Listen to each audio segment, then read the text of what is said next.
side of Chicago. This is an area set up as a Fema camp. This small enclosed portion of this camp is designed solely for the purpose of maintaining people who are against the current administration.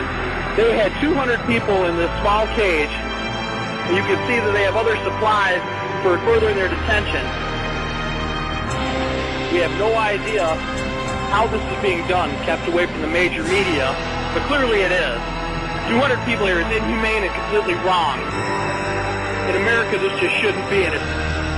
Or facilities that have other uses but which could be quickly used to detain large numbers of people, such as this Amtrak facility in Beech Grove, Indiana. It also has these electronically operated turnstiles. In this portion of the parking lot is a brick building, suitable for processing, next to a gate that leads right out to the railroad tracks. And all of this is contained inside a fully fenced area, now 3 layers deep in fencing at this point. This U.S. Air Force train indicates federal and military involvement.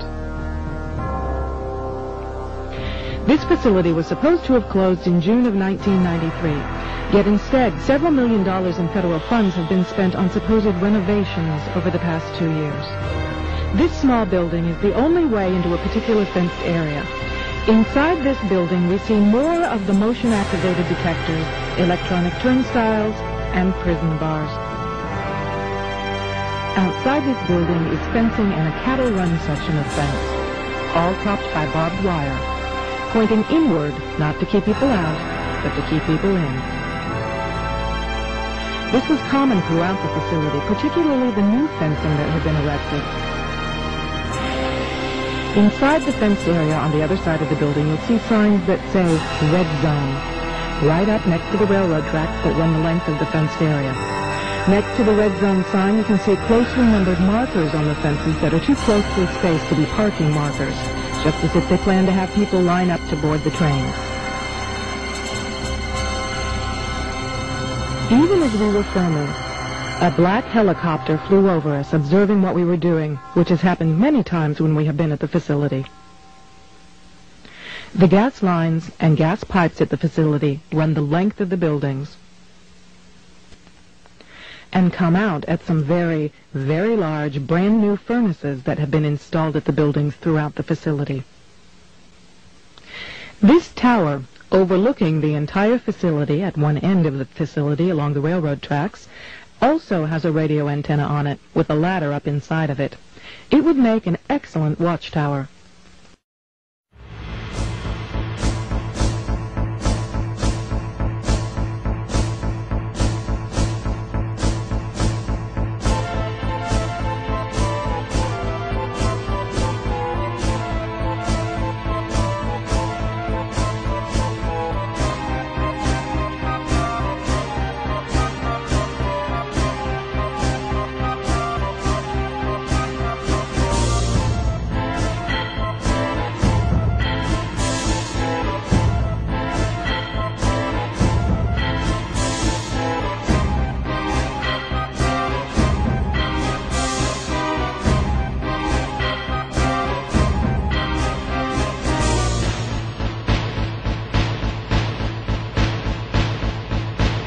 Well, Walmart, after the 9/11 attacks on the World Trade Center and Pentagon, they apparently decided that they needed to have a bunker. There's a facility for the Walton family in case of an apocalyptic attack, a residence that they can live in and reside in case they had to do that. There's a helipad behind the facility back there where they can come in by helicopter, and there's satellite uplink dishes back behind the facility.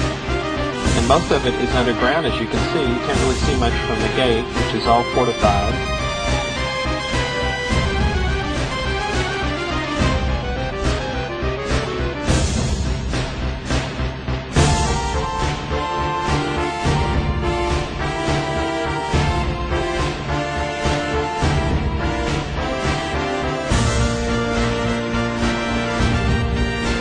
You end up with a vacant building of the size that most businesses can fill.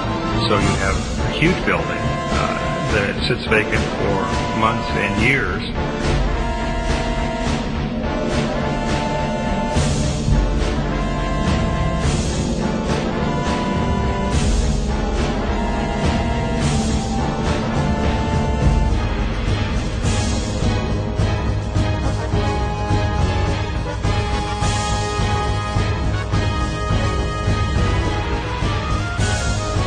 From North Carolina, I received these photos from friends of the ministry. I'm going to go over each one very carefully. This couple told me that they, as they were driving in the small town of Pine Bluff, North Carolina, they came upon, sitting on, nearby, there on the railroad tracks, this huge double-decker, these train cars. And they were curious about them. And they went back home and got their camera and came back. There were no guards around to stop them from investigating, so they decided to do a little bit of spy activity there. This shows you how very large this railroad car is. You can see the woman standing beside it. Notice these are like no railroad cars I've ever seen. We managed to take a picture through a crack of the inside of the railway car. Notice the chains. They appear to look like shackles.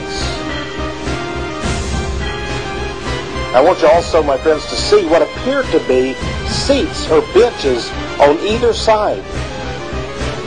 My friends, if this was a cattle vehicle, cattle don't need padded benches, do they? This looks like this is going to transport human beings.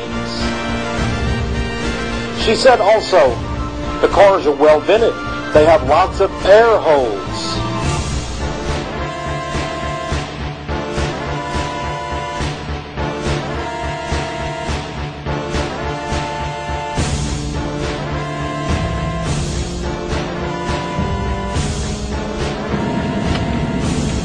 Row after row after row of abandoned buildings.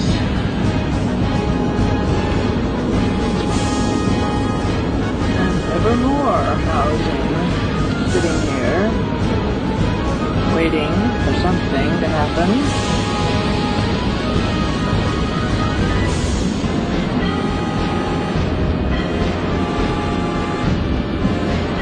Few newer buildings.